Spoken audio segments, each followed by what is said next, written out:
2015 has been a wonderful year for video games, many of whom have been... Which? Probably which. Many of which. They're not people. Many of which have been open-world video games. We already had The Witcher 3 Wild Hunt earlier this year. Of course, Mad Max came out this week, as did Metal Gear Solid V, The Phantom Pain. V has come too. V has come too. I got Peter Brown and Justin Haywald here to have a little chinwag about, I guess, what makes a good open-world game. One of the things I'm interested about is that our game of the year last year, Middle-earth: Shadow of Mordor, fantastic game. Really enjoyed it last year, but I can already think of a handful of open world games this year that have trumped it already. Like open world games, third person ones especially, have really come on a long way. Like Far Cry 4, GTA 5, like we're in a sort of golden age for them at the moment. Animal Crossing. Yeah. Of course, right down the outskirts. So I guess I want to ask you guys what it is about, what makes a good open world game and where do other games fall flat? Justin, first of all, what do you think? I think one of the ways that some open world games really fail is in trying to give you, you get either extreme. You either get they're trying to do too much. Like, here's a world where there's just shit everywhere. Assassin's Creed 3 was a perfect example of a beautiful world filled with things to do that you didn't ever want to do. It's like, this is actually getting in the way of my enjoyment. Versus something that's, what was that Rockstar game that had the great facial Grand Theft Auto 5? No. L.A. Noire? L.A. Noire. There you go. There was just a sparse world that was like, this is really cool to explore. I want to do more. But there's nothing. I guess I'll just fast travel. It's neat to drive around, but that's a waste of my time. So like a delicate balancing act of content against being overwhelmed. Because that was certainly how I felt about Assassin's Creed. I think Black Flag is one of those games where some people are actually sort of more predisposed to having long laundry lists of things to do, and then some people, like myself and Justin, are kind of like intimidated by it. I like things to do. Assassin's Creed 2 is a perfect example of a game. Yes. I collected everything. It's one of the last games that I 100%ed with complete aplomb. I was so excited to 100% it, and then that's why I like getting to Assassin's Creed. I was so disappointed that it didn't have that same feel. It didn't capture me in that same way. But Peter, you're someone who definitely plays a lot of these open world games. But do you have time to collect everything? Is that do I play a lot of them? Lately, I've been playing a lot of them. Yeah, that's true. It's difficult because we sort of work on a tight schedule here where we have to get games done and hit deadlines and such. And I try to give as much time as I can, but it's very important that the things that you're doing are interesting. And when they are interesting, I come back to them because I want to. I certainly don't complete games because I feel like it's, well, when it's my job to do it, I do it. But, I don't feel like if after I've beaten a game and done the review, like, well, I better go back and finish stuff because it's there waiting for me. It's gotta go to the trophy mine. Yeah, it's more trophies. It's like I want to get back into Phantom Pain because the things that I'm doing, they may be similar to something I did a while back, right? There are 150 side missions in that game. That's a lot. But the thing is, with every one of those, you get like a little snippet of audio that's like, where did they get the funding for this? The Soviets, huh? No, they couldn't, you know what I mean? Like, there's always a story beat that ties it back into it. And I think a lot of open world games fail to give you anything beyond a task with a minor reward that doesn't tie into the bigger picture of the world. And that's what's really important to me, because the difference between an open world game and a game where you're just given distinct levels that are kind of disconnected is the fact that you have free roam within a world. You have the right to observe what you wish and make, to sort of decide what this world is all about, rather than it being spoon-fed to you so blatantly. And when a game just gives you chores, you're not learning anything from those. Witcher 3 did that so beautifully. That was a world where I was thrown in and I loved getting more story and finding out new things about stuff. But I was also happy to just I'm going to go see what's over there. I'm going to get in a boat. And that was one of the first things that I did once the world opened up. I just got in a boat and I traveled to this next huge city. And it was like, there's so much to explore that was intriguing. It's almost like the open world genre has come from two different genres. You had your sort of role-playing games that were large, like things like, I'm thinking back on old Elder Scrolls games like Dragonfall or things like that, which eventually turned into the Oblivions of the world and the Fallouts and Skyrims and whatnot. And then you kind of just had traditional third-person action games, which had worlds that just got bigger. So instead of having games maybe MDK, which were large open world game or large open areas that you fought within, then instead of them being sort of larger linear levels one after the other, they sort of just broke them out. So then you've got your Infamous and your Crackdown and stuff like that, and kind of like Mad Max. That seems like a game where it's you've just got a bunch of missions, but instead of them being one by one, they're just one after you. They're in an open world, or Far Cry, for instance. But then games like Ground Zeroes or The Witcher 3, they almost seem like they are real worlds that they've created, and they feel more fleshed out. And to your point, it feels like instead of just having a laundry list of missions to do, you have more, I guess, agency to sort of explore and figure out what you want to do yourself. I mean, you feel like the world isn't centered around you.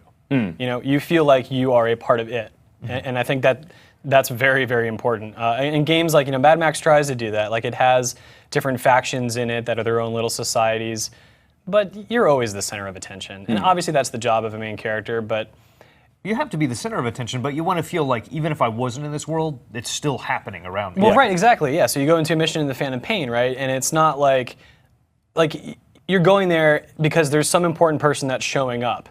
Whether you're there or not, that would happen. And like it's up to you to take care of that guy because you know what's going to happen and it's the right time to do it. You know, but like Mad Max, you show up and it's like, oh, Max is here. You know, like that kind of thing. It's, I don't know. Like even Assassin's Creed, which is probably sort of threads the line between the two in a way. Like that always felt like a world that was just going on. Like Grand Theft Auto, like going back as far as GTA 3, always kind of felt like a world that was happening. Even 1 and 2 actually, they felt like sandboxes that were like actually, or not sandboxes, they felt like real worlds that were actually happening. And then The Witcher 3 is probably the best example where like even when you get involved, shit doesn't go the way you wanted. So you don't even feel that powerful yourself because when you try to do good, like it's sort of, you know, reality kicks in and it gets skewed some other way. It's probably a weird example, but The Legend of Zelda Majora's Mask is a game that I think imitates that open world feel and having a world where stuff's happening all around you, because it was a game where you do have things you can explore and you know things are going to happen whether you affect them or not. It was very Groundhog's Day, like these guys are going to go through their day and do their stuff, but I can actually have an effect on that and do something about it, and that changes aspects of the game and the way that they interact and things that happen in the story. So the open world genre has been around now for a while. Like last generation we saw sort of like the big renaissance where like a lot of other genres started to bleed into it. We're now starting to see like some really superb games this year taking advantage of it. Well, what do you guys think are like the sort of the main rules of like this is what you need to make a really truly great modern open world game, like going throughout the rest of this year into 2016. Justin, what do you think like are aspects of open world games that we require now for a truly wonderful game that, you know, you wouldn't have had 4 or 5 years ago in a Crackdown or Although we wouldn't have had 4 or 5, because I was just going to say fishing. I really want fishing. I just want to be able to sit. Is it tattoos? Is it sweet watches? Is it customization? I love customization, like things that. And I'm always torn on this. Like I love GTA and like having all the different stores and places you can explore and like giving you a reason to go to these places. But at the same time, like I like having access to all of the customization as I unlock it, which, you know, that's always kind of a weird balance to strike. A good open world game makes you feel like you're accomplishing something, whether you're following the main story or not. Even if you're just wandering around, you're going through the world. You know, you want to feel like what I just did was worthwhile and meaningful, and I got something cool out of it. Whether I was helping a dude out in the middle of a marsh, or whether I was following the set path and going down, like, here's where I need to go in the game. One of the things that always, I think, I'm the type of person who, like, I spend my weekends kind of, you know, exploring, and I like going cycling on my own. I genuinely have always loved, like, exploring new places. And for me, like, in these games, I think the thing that really matters the most is that it feels like a world in which something crazy is just around the corner. That it's not like, you know, a game I really enjoyed, which was Infamous Second Son that came out, was it last year or the year before?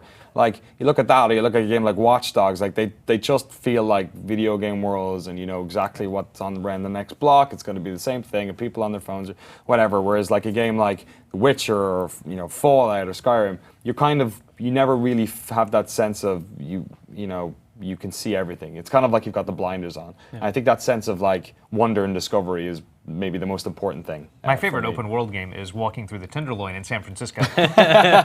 Exactly. San Francisco humor. Life imitating art. What about yourself, Peter? You've played 2 open world games in the past week. The Phantom Pain, of course, and Mad Max. Yeah. What do you think are sort of elements that are important in like an open world game in 2015?